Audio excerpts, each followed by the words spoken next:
Hi, this is Paul Kreutz, and welcome to Halloween DIY and How To. In this edition, I am going to show you how you can make these animated zombie arms.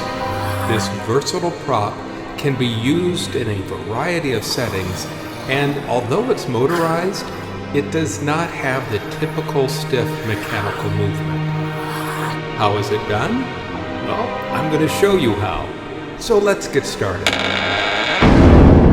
Here are some of the items that you will need to build this prop. But first, let's take a quick overview of what we will be building.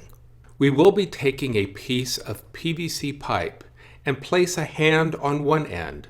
On the other, some counterweights and a magnet.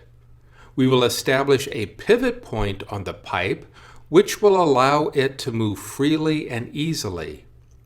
An electric motor will be used to rotate two opposing magnets to the one on the pipe, and this will keep the arm in nearly constant erratic motion.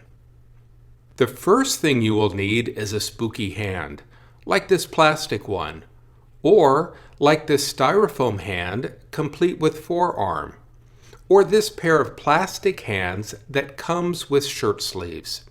Whatever you use, look for something that is fairly lightweight. Next, you will need a slow rotating motor, like this deer motor that has a speed of 5 revolutions per minute. I have listed in the description of this video where you can find them online. A scratch-all with an overall measurement of between 6 to 8 inches. This one is 7 inches long from tip to handle end. These 3/16 of an inch metal axle nuts. If you cannot find those, you can use a small cap like this one from a glue bottle. It measures 1/2 inch high and 3/8 of an inch across at the base. Fishing sinkers of different weights and sizes. Make sure that the sinkers you use have a wire loop on them. The larger ones that I am using are 2 ounces each, while this variety pack of sinkers start at 1 ounce and then go to fractions of an ounce. You can find these at bait and tackle shops. However, I found these in the sporting goods section of my local Walmart. 2 cup hooks. Select a hook size that allows the loop on the fishing sinkers to fit onto the cup hook. A 2-foot length of 1/2 inch PVC pipe. You will find that some hardware stores will have these pre-cut at 2-foot lengths. A 90-degree PVC elbow coupler and a PVC pipe cap. Both need to fit the 1/2 inch PVC pipe. A length of foam pipe insulation that fits either a 1/2 inch or 3/4 inch pipe. Some 5/8 inch thick square wood doweling. A piece of wood for the base. I used particle board shelving that comes 5/8 inches thick and 11 1/4 inches deep. I then cut a piece 12 inches long. So you will want something around 11 inches by 12 inches and at least 5/8 inches thick. A 12 inch by 18 inch sheet of black craft foam. Some magnets, like these 2 round ones that are about 1 inch in diameter, and a rectangular one at about 1 inch by 2 inches, and flat black spray paint. The first thing you want to do is take the 2-foot piece of PVC pipe and, measuring from one of its ends, make a mark at 4 inches and another at 12 inches. At the 12-inch mark of the PVC pipe, drill a hole larger than the hex nut's center depression, yet smaller than the perimeter flange. Place the hex nut into the drilled hole. It should be a tight fit. If the hole is a bit too large, remedy this by placing a glue dot over the hole and then placing a hex nut into place. If you are using the plastic cap, drill a hole with a drill bit that is slightly smaller than the open end of the cap. A drop of glue will help hold it into place. This is your pivot point. Cut the pipe at the 4-inch mark and put that piece into one end of the elbow fitting. Take the remaining piece of PVC pipe and put the cut end from the 4-inch piece into the other opening of the elbow fitting. Do not glue the pieces into place. They fit tightly on their own, and this will allow you to make adjustments if you need to. Make sure that this newly created pivot point and the open end of the 4-inch piece of pipe are aligned. If not, adjust it at the elbow joint. On the back of the 4-inch piece of PVC pipe, draw a line.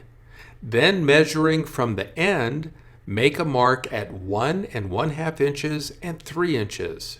Using a drill bit that is smaller than the size of the threads on the cup hook, drill a pilot hole at each of those marks. Take the 2 cup hooks and screw those into the pilot holes like this. Next, attach the hand that you are using to the other end of the PVC pipe. The way you do that will depend on what you are using. For the solid plastic hand that I used, I was able to screw the PVC end cap onto the wrist and then place it over the pipe end. Again, do not use glue. This will allow you to make adjustments and disassemble for storage. For the pair of hollow plastic hands that I used, I was able to cut a hole at the wrist end and slide the hands onto the PVC pipe. For the styrofoam hand with forearm, I used a paddle drill bit and drilled a hole at the arm's end and as deep as the bit. Then slid it onto the pipe.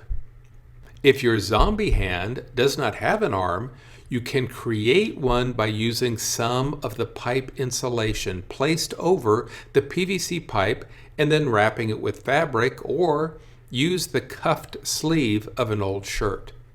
Just make sure that you do not cover the pivot point. Complete your zombie arm by painting it and finishing it however you like. Next, we are ready to attach the awl to the wood base. But before you do, please be careful because the awl is very sharp.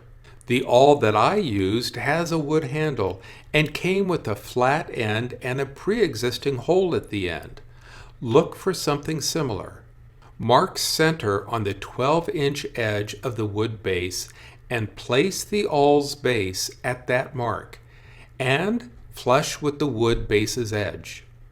With a pencil, make a mark at the handle's midpoint. Connect these 2 lines to establish the handle's center point on the wood base. Use a wood screw appropriate in length for both the thickness of your base and the awl's handle. After pre-drilling the wood base, come from the underside and screw the awl to the wood base. When done, it should look like this. Make sure that the awl and the wooden base are perpendicular to each other. The awl should stand straight up and down from all sides. At this point, to protect yourself and others from injury while working on this prop or during setup, and even while storing it, place a bottle cork or something similar over the awl's very sharp point. Next, take the 5/8 inch thick square wood dowel and cut a piece 6 inches long. Mark the center of that piece of wood and drill a hole that is the same diameter or slightly larger as the motor shaft, making sure to drill a hole perpendicular to the length of the wood and not at an angle. Slip it over the shaft, attaching it to the motor. It should be a tight fit. If not, wrapping a short piece of painter's tape around the shaft before attaching it to the wood dowel will give you a tight fit. We are now ready to place the zombie arm onto the awl. Start by first hanging some of the fishing sinkers onto the cup hooks and then place the arm's pivot point onto the point of the awl. If you are using a plastic cap for your pivot point, take a metal file and slightly take the point off of the awl. This will keep the point from puncturing the plastic cap. Put on more sinkers, take them off. Just play with different combinations of weights until your arm is perfectly balanced and hovers horizontally. It is important that your arm should move freely and easily with the slightest touch. We are now ready to attach the magnets. Test them with each other and with a marker, mark the sides that repel each other. On the lower portion of the 4-inch piece of PVC pipe and on the opposite side of the cup hooks, glue either 2 round magnets, one above the other, or 1 rectangular magnet. Make sure that the marked repelling sides are facing out. Using glue dots makes this step very easy. Glue a round magnet on each end of the rotating wooden dowel, making sure that the marked sides face out. You will now need to make some adjustments to the weights on the cup hooks depending on the weight of the magnet that you glued onto the PVC pipe. To create the stops that will control how far right or left the arm moves, take a 4 to 5 inch piece of pipe insulation and cut it in half lengthwise so that you have 2 equal pieces. Place one of the ends of those foam pieces with the curved side facing inward on the edge of the wood base where the 4-inch piece of PVC pipe will hit it. Give yourself a mark on the wood base for its location and do this for both sides. Glue the foam pieces to the base using a hot melt glue gun, placing the hot glue onto the base first. Then place the foam onto the glue and hold with a light downward pressure until the glue has cooled. Once those stops are in place, you are ready to plug in the motor and test the apparatus. First, hold the motor in place directly between the awl and the arm's magnets. You want the magnets on the rotating motor to clear the awl and its handle, but also come close but not too close or touching the magnets on the PVC pipe.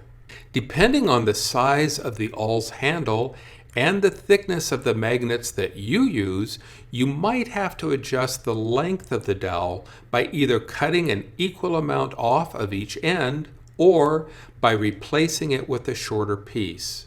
When you have made all of the necessary adjustments, use wood screws to attach the motor to the wood base. This sped up clip gives you an idea of how it should work when it is turned on. Here's an important note. Since the zombie arm is easily influenced by air currents, use it indoors or outdoors, but be sure to protect it from any strong air movements or currents. The final step is to camouflage the motor and the back half of the zombie arm. Cut a strip lengthwise of the black craft foam, cutting its height slightly lower than the pivot point on the PVC pipe. Glue the strip of craft foam to the front edge of the wood base and the sides. By wrapping the excess length to the sides of the base, this will keep the foam standing upright. Spray paint the remainder of the PVC pipe, weights, motor, rotating wooden dowel, base, and any other part of the mechanism that is still visible with flat black spray paint. To finish the camouflage, carefully place items in front of the mechanics of this prop, making sure that they are not in the way of the working arms. Or hide the mechanics behind a thin plywood wall, with the arm coming through a carefully measured hole. A wall made of brick paneling will also work. After cutting a hole in the thin paneling, give the look of thickness to the fake bricks by gluing pieces of styrofoam onto the back side. Painting them to match will complete the illusion. Your animated zombie arm is now ready for your Halloween haunt. You could even use 2 or more.